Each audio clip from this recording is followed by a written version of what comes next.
Apakah?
Isya dulu sempat gak sih ini?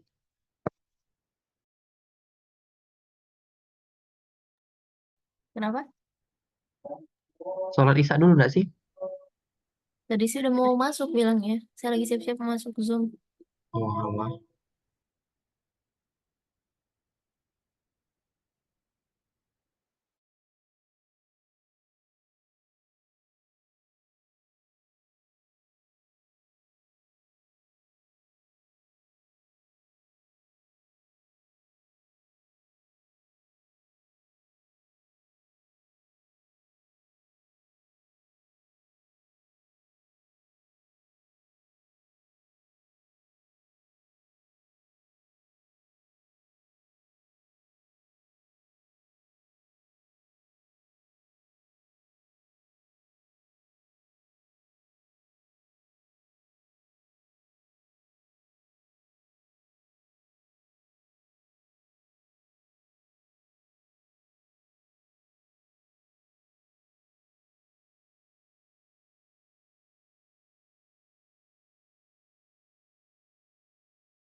Assalamualaikum warahmatullahi wabarakatuh.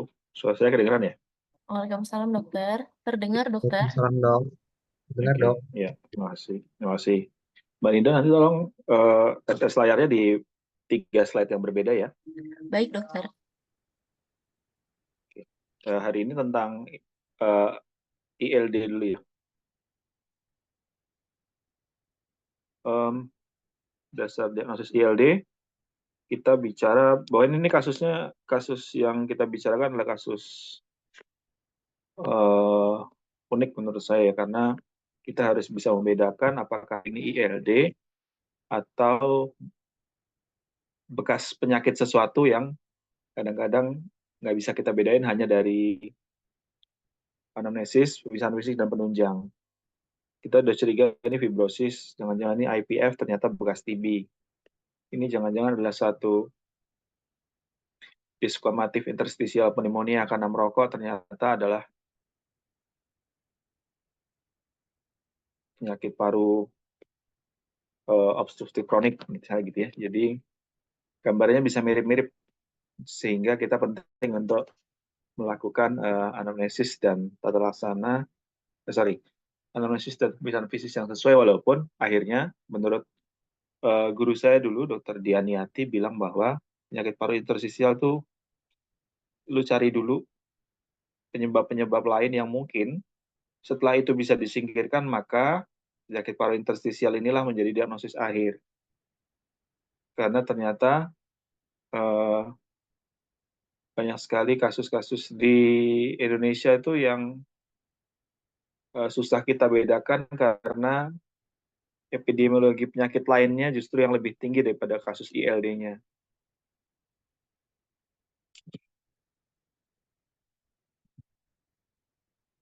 Jadi kalau klasifikasi penyakit paru interstisial atau interstitial lung disease itu ada 5 besar. Dari sini maka nanti kita bisa singkirkan anamnesisnya mengarah pada, oh kita punya 5 kelompok besar ILD, karena gambaran CT scan-nya ILD nih. Kadang-kadang dokter radiologi juga ngasih gambaran curiga mengarah kepada penyakit paru interstisial. Tapi Anda singkirkan dulu penyebab-penyebabnya, karena penyakit-penyakit lain juga memiliki ciri-ciri yang sama. Dengan kelompok-kelompok besar ini, maka kita bisa mengelompokkan nanti penyakit-penyakit apa saja yang mengarah ke ILD. Jadi ILD itu penuh dengan singkatan.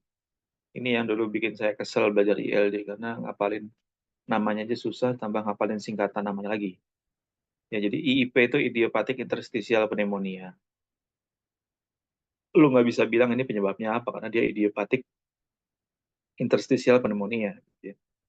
Tapi ternyata anehnya adalah di idiopathic interstitial pneumonia ini adalah ada juga bagian yang disebabkan oleh rokok, misalnya respiratory bronchiolitis, RBILD.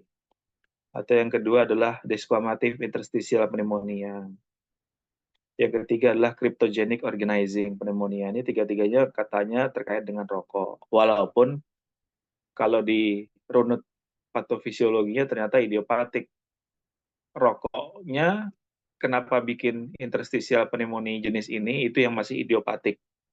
Makanya patofisiologinya, patogenesisnya, imunopatogenesisnya itulah yang menyebabkan dia masuk ke dalam kelompok IIP, walaupun secara umum pasien-pasien yang merokok yang tidak terbukti PPOK dengan gambaran fungsi paru yang restriktif dan DLCO yang menurun, curiga dia adalah suatu penyakit paru interstisial.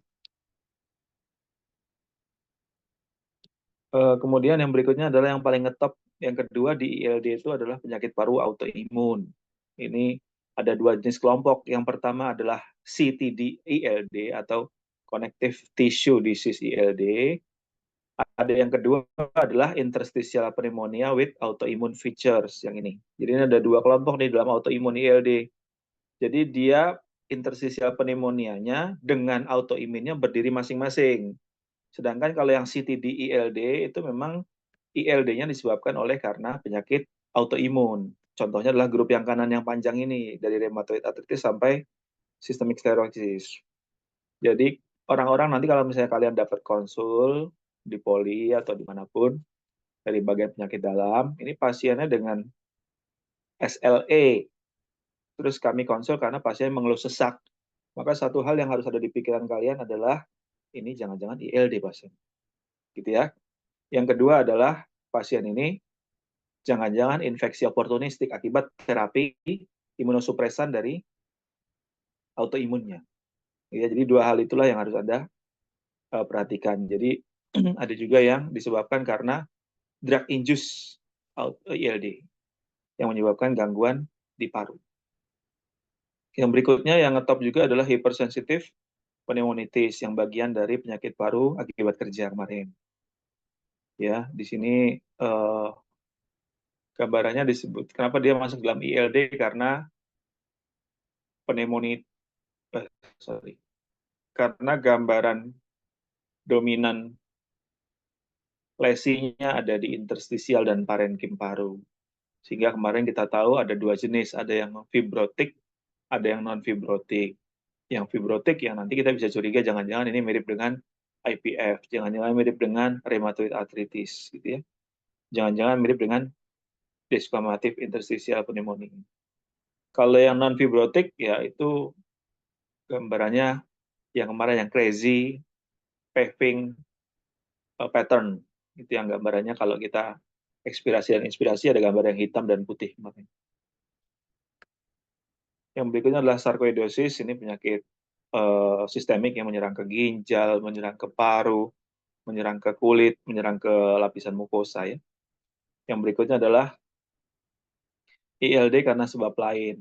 Ini juga yang paling paling utama kita harus perhatikan adalah limfangioleiomyomatosis. Ini sering pada perempuan usia muda, gambaran parunya cis ya. Jadi bukan emfisem tapi cis kecil-kecil ya.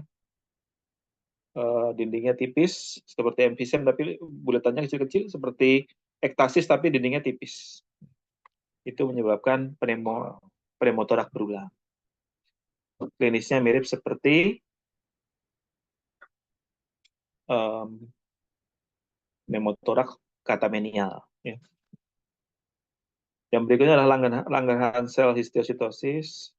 Kemudian tadi sudah saya bilang juga drug induced ILD karena kemoterapi, karena terapi autoimun, karena terapi antibiotik dan lain sebagainya bisa bikin ILD. Atau ILD karena pajanan pekerjaan, ya, karena occupational exposure. Bisa juga terjadi ILD yang terkait dengan pembuluh darah paru. Jadi kalau sudah disingkirin, baru nanti bisa Anda pastikan nih ILD-nya yang mana. Contoh laporan kasus tadi pagi adalah kita curiga itu ILD karena autoimun. Nah, itu apa benar apa enggak, makanya setelah harus disingkirin satu-satu, terbukti Mycobacteriumnya nggak ada. Belum diperiksa panel autoimunnya. Setelah diperiksa panel autoimunnya, terbukti, mungkin baru kita bisa pastikan bahwa dia adalah jangan-jangan dia terkait ILD. Bisa interstitial pneumonia dengan autoimmune feature yang berdiri sendiri tapi saling berkaitan, atau yang memang disebabkan oleh autoimun. Prinsip diagnosisnya untuk menegakkan diagnosis penyakit paru interstisial adalah kelainannya harus ada di parenkim paru. Parenkim paru itu melibatkan pembuluh darah, melibatkan jaringan interstisial, dan kadang-kadang nyenggol juga alveolusnya. Tapi utamanya harus parenkimnya, ya. Parenkim jangan lupa pembuluh darah, jaringan interstisial, utamanya itu dulu yang terkena. Sehingga nanti kelainannya yang pertama adalah gagal mengembang atau yang disebut dengan restriktif, dan gagal pertukaran gas atau yang disebut dengan gangguan difusi. Karakteristiknya adalah fibrosis yang progresif, jadi harus berjalan semakin parah seiring waktu. Jadi nggak ada ceritanya penyakit paru ILD itu perbaikan. Biasanya terjadi progresif.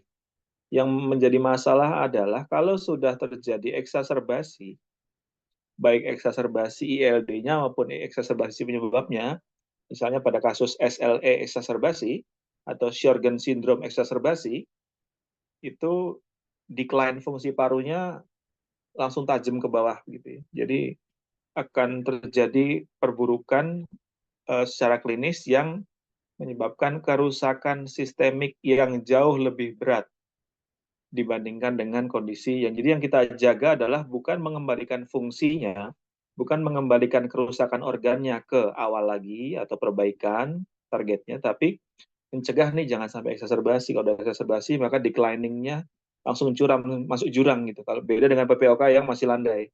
PPOK dia landai, kalau dia eksaserbasi masih landai. Tapi kalau udah ILD langsung jatuh fungsi parunya ke restriktif dan gangguan difusi yang lebih parah. Masalahnya adalah beberapa kasus atau seringnya kasus ILD ini nggak spesifik. Jadi keluhannya hanya sesak-sesak aja di ronsen normal. Oh ini GERD bu, diobatin GERD-nya ya normal lagi. Perbaikan. Sesak-sesak, oh ini asma, dinebulisasi, sembuh. Oh ini PPOK karena gejalanya mirip-mirip, ternyata dia adalah RBILD atau IPF fase awal. Jadi kita nggak bisa tahu karena pada fase awal tidak terlihat pada gambaran HRCT. Tadi harus cari dulu penyebab kerusakan paru primer lain sebelum kita simpulkan dia ada ILD.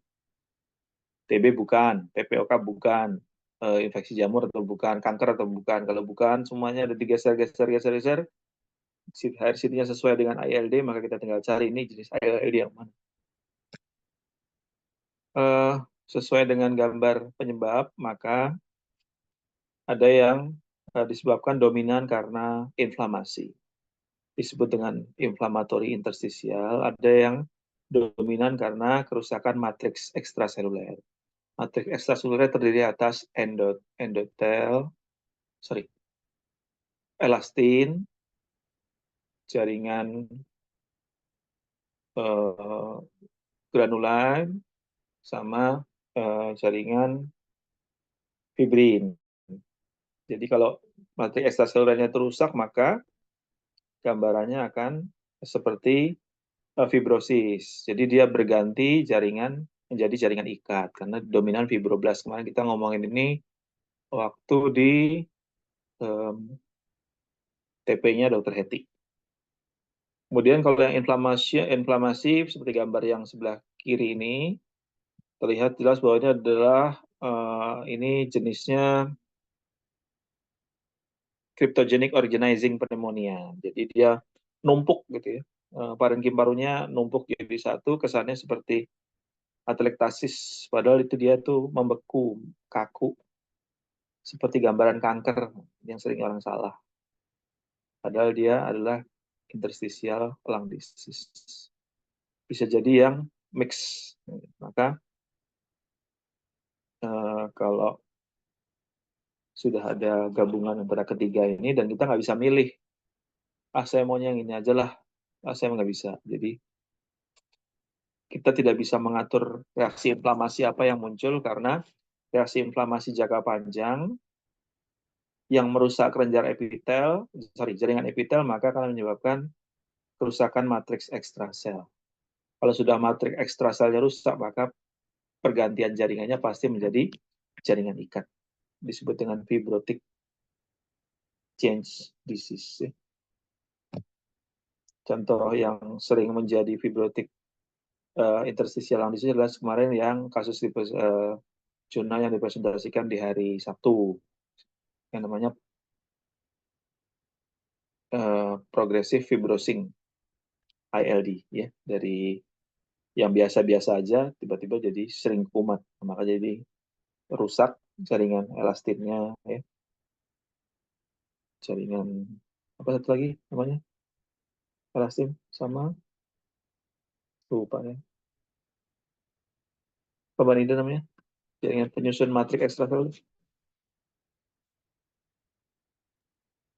Fibrin benar. fibrin.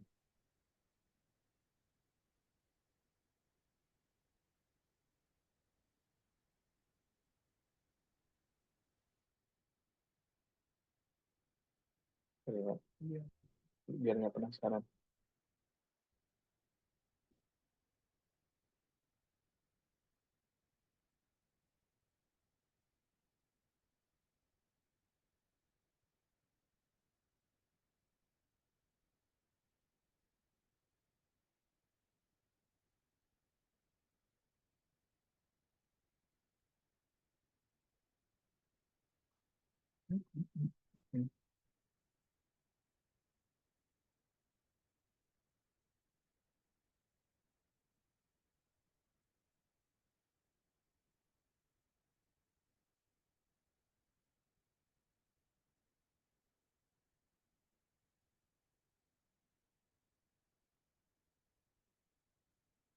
Epitel, kolagen, elastin, fibronektin berubah menjadi fibroblast dan fibrosit. Oke, itu ya matriks ekstrasel. Diagnosis ILD harus berdasarkan pemeriksaan yang sebanyak ini. Jadi paling pas adalah dilakukan HRCT, bukan CT scan torak biasa. HRCT yang diminta adalah yang tanpa kontras, karena kita mau lihat struktur pembuluh darah di parunya yang asli. Karena kalau kita pakai kontras, seolah-olah itu adalah gambaran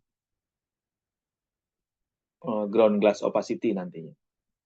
Seolah-olah itu adalah gambaran retikulosis. Padahal padahal itu adalah pembuluh darah yang keisi dengan kontras. Jadi makanya kita minta adalah high resolution yang potongannya kurang dari 1 mili tanpa kontras. Kalau sudah terlihat klinisnya sesuai dengan IPF, usia tua, perokok, kemudian HRCT-nya sesuai dengan IPF, gambarannya fibrosis, maka tidak perlu lagi dilakukan bronkoskopi. Ya, khusus hanya IPF saja. Tapi kalau dia gambaran klinis tidak sesuai IPF, gambaran CT scan-nya mirip-mirip IPF, berarti kita belum setuju bahwa secara klinis dan pemeriksaan radiologi sesuai dengan IPF, maka perlu dilakukan biopsi maupun BAL, ya, bronchoalveolar lavage. Dicari komponen apa di dalam parunya itu yang paling dominan dari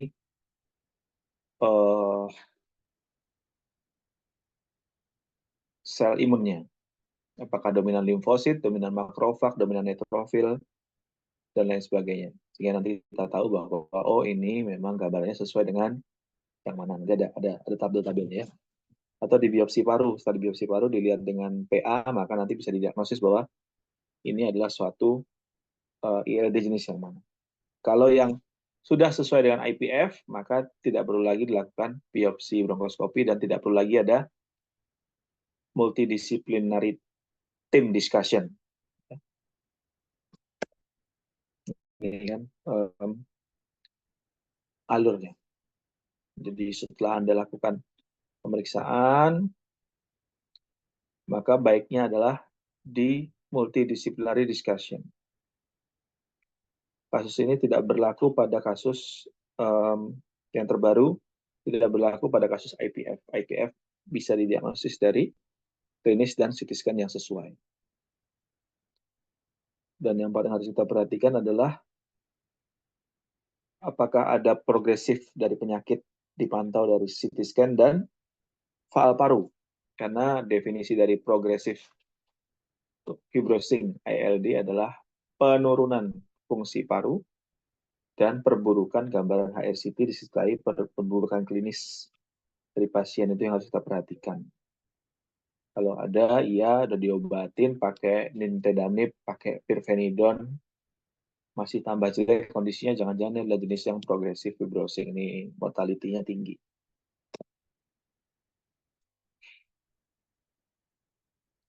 Kalau berdasarkan karakteristik, kita bisa kelompok-kelompokkan.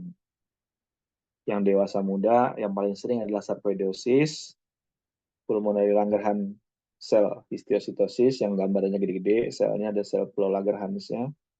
Ada yang LAM, yang sering pada perempuan tadi terkait dengan hormon estrogen. Kalau lebih dari 60 tahun, perokok, laki, IPF, misalnya begitu ya. Perempuan paling sering LAM sama sarkoidosis. Sarkoidosis nggak mungkin cuma kena di paru, pasti ada di tempat lain. Di ginjal, di saluran cerna, di retina kalau nggak salah, ada juga. Laki-laki, jenis kelamin, paling sering PLCH, IPF, RBILD, ini tiga-tiganya karena merokok. Di perokok, diperlebih jelas lagi, PLCH, RBILD, sama desquamati. Kalau ada yang pekerja-pekerja itu pneumokoniosis, pekerja silikosis, tukang las segala macam bisa. Ada obat-obatan yang pakai obatan kemoterapi methotrexate, obat orang yang minum pakai amiodaron amiodaron tuh buat obat itu ya, aritmia ya. Terus bleomisin, terus busulfan, sama obat-obatan yang sifatnya sitotoksik. Hati-hati juga orang yang diradiasi radioterapi itu bisa kena juga pneumonitis, itu bagian dari penyakit paru interstisial ya. Ini di bahasa Inggrisnya nih tadi ya. Kalau yang ada keluhannya disertai dengan atralgia, mialgia, disfagia, renal, itu pasti karena autoimun. tinggal cari aja mana autoimun supply. Obatnya ya obatin autoimunnya, nanti penyakit paru interstisialnya akan perbaikan atau cegah akan semakin tidak sering eksaserbasi. Menurut penyebabnya juga kita bisa bagi yang idiopatik juga ada yang akut, ada yang subakut, ada yang kronik. Kalau yang autoimun juga dibagi dua, ada yang akut sama kronik. Terus kalau yang karena pajanan sesuatu, ya hypersensitif pneumonitis kan akut sampai kronik. Kalau yang akut ya gambarannya belum ada fibrosis, kalau yang kronik sudah ada fibrosis. Ada yang karena radiasi, ada yang karena post-infeksi juga ada. Post-infeksi itu infeksinya udah nggak ada, tapi sel imunnya masih ngerogotin, ngerusak di interstisial karena prolong imun, misalnya pasca COVID kemarin ya. Banyak orang yang kena penyakit paru interstisial pasca COVID. Ini karena sarkoidosis dan lain sebagainya. Gejalanya nggak spesifik, sama aja. Batuk, nyeri dada, sesak napas. Batuk darah jarang, karena pada kasus yang diffuse alveolar hemorrhage syndrome, ini yang di alveolus kenanya. Yang paling penting kalau sudah ada fibrosis, terjadi perlengketan antara pleura parietal dan pleura visceral di bagian basal posterior, maka Anda bisa mendengar rongki crackles yang namanya velcro. Kayak selerekan itu ya, selerekan tas itu ya. Nggak ada lagi. Selerekan tas itulah yang bikin jadi suaranya velcro. Kapan dengerinnya? Pasiennya suruh duduk, cek di posisi belakang antara diafragma dengan paru bagian bawah. Tarik napas, nanti di akhir inspirasi ada suara srek gitu di paru. Ya. Itu harus sampai tarik napas yang dalam, kalau nggak akan kedengeran suara velcro. Kalau lagi inflamasi, kalau lagi eksaserbasi, rongkinya diffuse karena banyak peradangan di seluruh rapang paru. Kalau sudah fase kronik, bisa cor pulmonale karena sudah terjadi hipertensi pulmoner akibat kerusakan paru. Laboratorium sesuaikan. ILD ya cek semua tentang ILD. Nggak ada yang spesifik khusus untuk penyakit tertentu.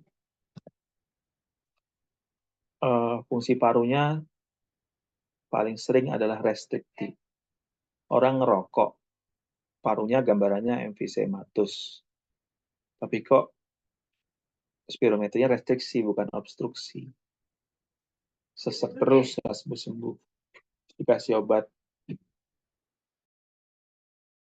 controller, nggak ada perbaikan.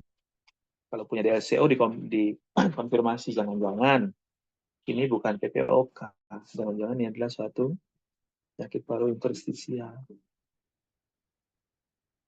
Serangan akut akan menyebabkan penurunan fungsi paru yang lebih, nah tadi saya jelaskan tadi ya.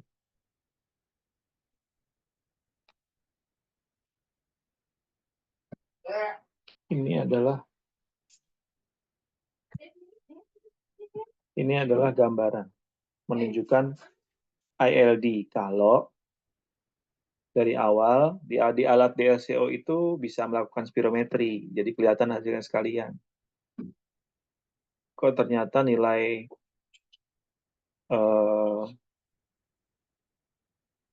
PVP1-nya per KVP-nya lebih dari normal. Ya apa enggak? Ya. Tapi kok dilihat vital capacity-nya ternyata tidak lebih dari normal. Berarti artinya ada gangguan restriksi di situ. Tapi nggak ada obstruksi. No, berarti kan turunnya ke arah sini. Ternyata total lung capacity-nya artinya total lung capacity-nya tidak lebih dari normal. Total lung capacity itu ngeceknya pakai body plethysmograph. Dilihat total lung capacity. Oh, ternyata ada tahanan, ada resistensi jalan napas. Total lung capacity-nya kecil. Karena ngembangnya, tadi saya bilang ya, ngembangnya nggak banyak, akhirnya totalnya juga nggak bisa nampung banyak. Dia below normal. Karena apakah lebih dari normal? No. Maka disebut dengan gangguan restriksi. Nanti dicek pakai DLCO. Apakah lebih dari lower limit of normal? No. Jadi ada gangguan restriksi dan ada gangguan difusi, maka dia curiganya adalah ILD. Kalau nyata ada gangguan restriksi tapi difusinya normal-normal aja, berarti masalahnya cuma di pengembangan paru, jangan-jangan dinding dadanya ada masalah. Jangan-jangan NM disorder tuh neuromuscular disorder, misalnya pada Guillain-Barré ya, atau myasthenia gravis. Atau kepukul tulang belakang. Trauma tulang belakang jadi gagal ngembang. Ya, misalnya seperti itu. Fototorak. Nggak bisa ngelihat apa-apa di fototoraks. Ya gambarannya ya butek aja gitu. Paling kalau yang pada kasus-kasus khusus kelihatan kok corakannya lebih kotor di bagian bawah, bilateral sama kanan kiri putih-putih. Di lapang paru yang harusnya hitam. Ya. Atau sering ada gambaran pneumotoraks. Berulang, bolak-balik. Ya. Kelihatan kalau mata sudah tajam bisa ngelihat honeycombing. Honeycombingnya bilateral, basal nempel di pleura lagi. Ya, di daerah lateral. Itu jangan-jangan ILD, bukan bronkiektasis biasa. Yang paling bagus adalah HRCT. Kalau ada kelainan parenkim, 90% kelihatan. Di mana lesinya, seberapa banyak lesinya, gambar lesinya apa? Fibrosis kah, inflamasi kah, atau kombinasi keduanya? Nanti ketahuan dari HRCT, kita kalau mau biopsi, sisi mana yang kita ambil. Ya, HRCT dilakukan tanpa pemberian kontras. Gambar HRCT yang dominan ground glass opacity tandanya sedang eksaserbasi ILD. Ini gambar HRCT ada 4. Ada yang UIP, ini usual interstitial pneumonia, yang gambarannya memang sesuai dengan interstitial pneumonia pada umumnya, yaitu subpleura. Jadi gambarnya itu subpleura, artinya dia ada di parenkim, tapi nempel dengan pleura visceral di basal, predominan. Kemudian distribusinya kanan-kiri pasti nggak mungkin satu sisi. Dan ada honeycomb, kayak gambar bronkiektasis itu, yang disertai dengan traction bronkiektasis atau bronkiektasis. Bisa disertai, bisa tidak, tapi ada honeycomb. Ini pasti UIP. Kalau sudah gambar pasti UIP, klinisnya sesuai dengan perokok, usia tua, tidak ada obstruksi tapi restriksi, DSCO-nya rendah, maka bisa kita pastikan panel autoimunnya juga nggak ada masalah, maka bisa kita pastikan dia adalah suatu IPF. Tidak perlu dilakukan biopsi.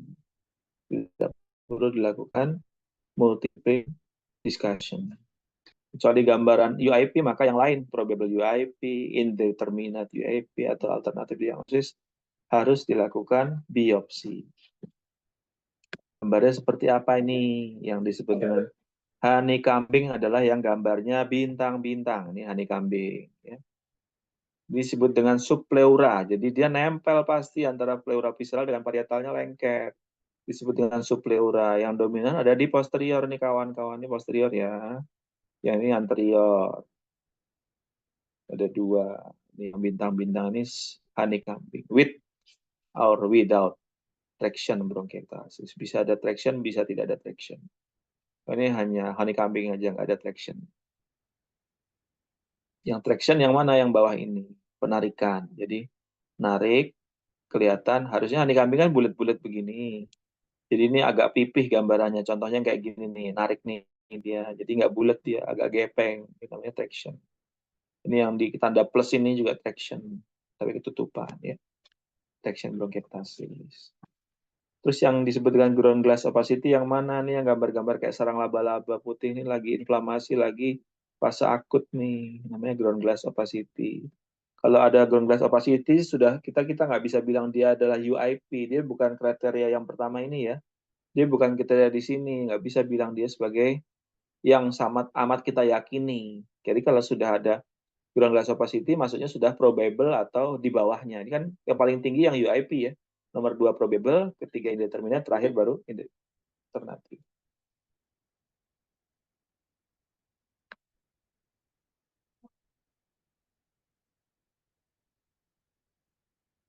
Ini namanya ground glass opacity.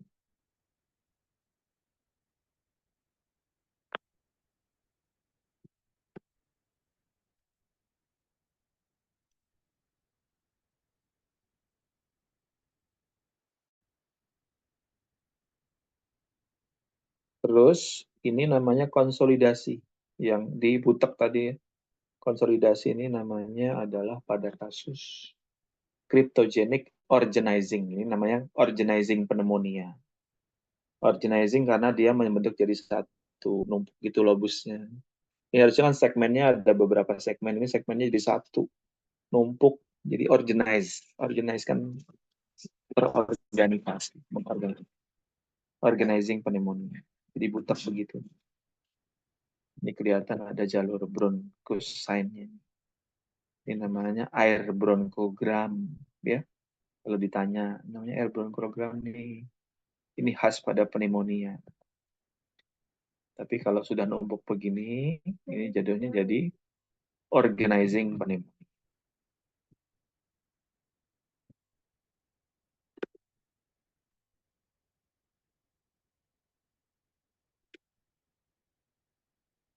Yang tandanya namanya halo sign. Jadi di sekitar lesinya ada gambar seperti hipodens. Ini seringnya pada jamur kalau pada kasus infeksi, tapi kalau pada kasus interstisial pneumonia berarti ini ada di akut. Ya.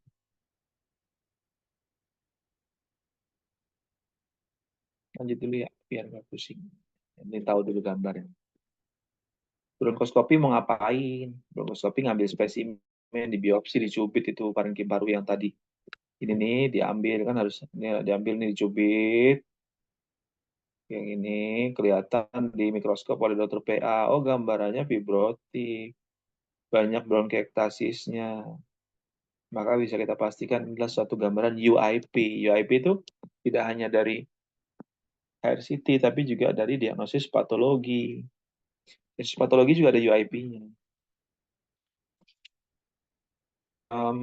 Terus kemudian kalau nggak bisa sudah TBLB, dikasih juga cairan NaCl, didiamkan selama 5 menit, kemudian di suction lagi untuk dilihat gambaran sel-sel apa saja yang ada di cairan itu, namanya bronchoalveolar lavage. Itu caranya begitu ya. Semprot NaCl, tahan 5 menit, baru di suction lagi.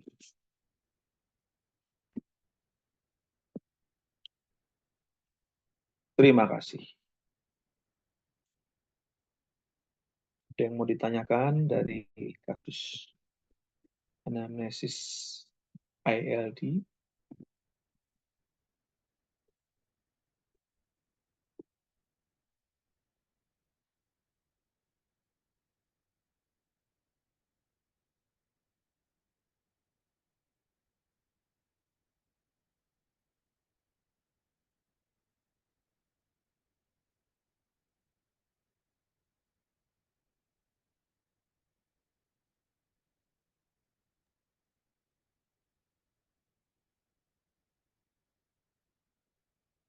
Dokter, mohon izin bertanya, dokter. Ya, silakan. Terkait dengan ILD ini, Ya, berarti kan untuk penyebabnya itu kan berarti fibrosis ya dokter ya di jaringan interstisialnya dokter. bisa fibrosis, Yes. bisa inflamasi. Ada 3 tipe ya. Ada yang tipe mix. Terus, izin bertanya dokter, berarti untuk kalau sudah terjadi ILD kan berarti irreversibel ya dok. Untuk target pengobatannya itu berarti yang seperti apa ya dok kalau untuk ILD ini dok? Terima kasih dok. Iya, target pengobatannya kalau dia masih fase inflamasi, dicegah jangan sampai terjadi degradasi matriks ekstraseluler yang masuk ke warna biru, fase fibrotik. Terus yang paling penting juga adalah kedua, mencegah terjadinya eksaserbasi. Karena kalau ada eksaserbasi, LD itu tumpah, inflamasinya tumpah,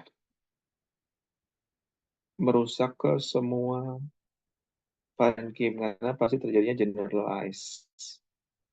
Nanti fungsi parunya turun dan parunya akan jadi bolong-bolong kayak gambar yang ini. Jadi kita nggak tahu lagi dia pasiennya yang atas ini, dia nggak tahu lagi mau napas lewat mana nih pada paru bolong. Kalau yang masih yang tengah-tengah ini kelihatan kan ya tanda panahnya ya? Yang di mouse saya kelihatan ya? Kelihatan dokter. Iya, masih banyak item-itemnya gini kan dia masih ada tempat lah buat bernapas. Cuman masalahnya item-item ini pun sudah ada ininya nih, sudah ada bolong-bolongnya ya. Kayak kasus pasien yang tadi pagi, bolong-bolong kecil kayak gini. Makanya itu nggak bisa dibilang pasien TB juga. Jangan-jangan ini karena autoimunnya ya. Tapi kalau sudah begini, ini saya gedein kan kelihatan ya gede gambarnya ya. Udah begini, nah ini dia mau napas lewat mana lagi. Dan dicegah jangan sampai dari yang tengah ini atau yang bawah ini menjadi yang ini, Mbak. Itu kita cegah eksaserbasinya, terus kita cegah fibrosisnya pakai obat-obatan namanya pirfenidon dan nintedanib, antifibrotik, anti TGF beta. Ya, Baik dokter, terima kasih dokter. makasih.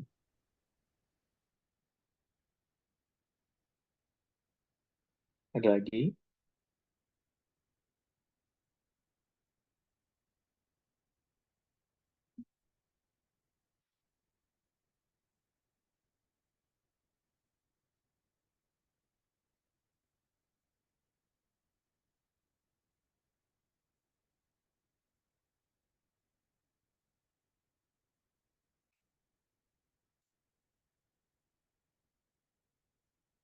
Oke, cukup. Terima kasih ya atas waktunya yang nanti yang untuk OSA janjian lagi ya, Mbak Nida. Baik dokter. Ya, tolong dikirim ya SS layarnya yang hari ini. Ya, siap Makasih dokter. ya atas waktunya ya. Dan Terima sehat. kasih banyak dokter. Assalamualaikum. Terima kasih Waalaikumsalam banyak dok. warahmatullahi wabarakatuh. Waalaikumsalam Ya. warahmatullahi wabarakatuh. Ya.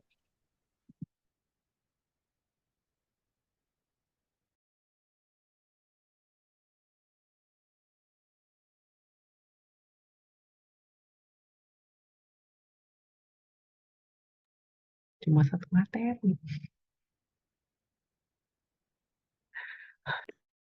Satu kali kuliah lagi berarti. Ya sudahlah. Dah, kuliah ya. Ya, kan. Assalamualaikum. Salam.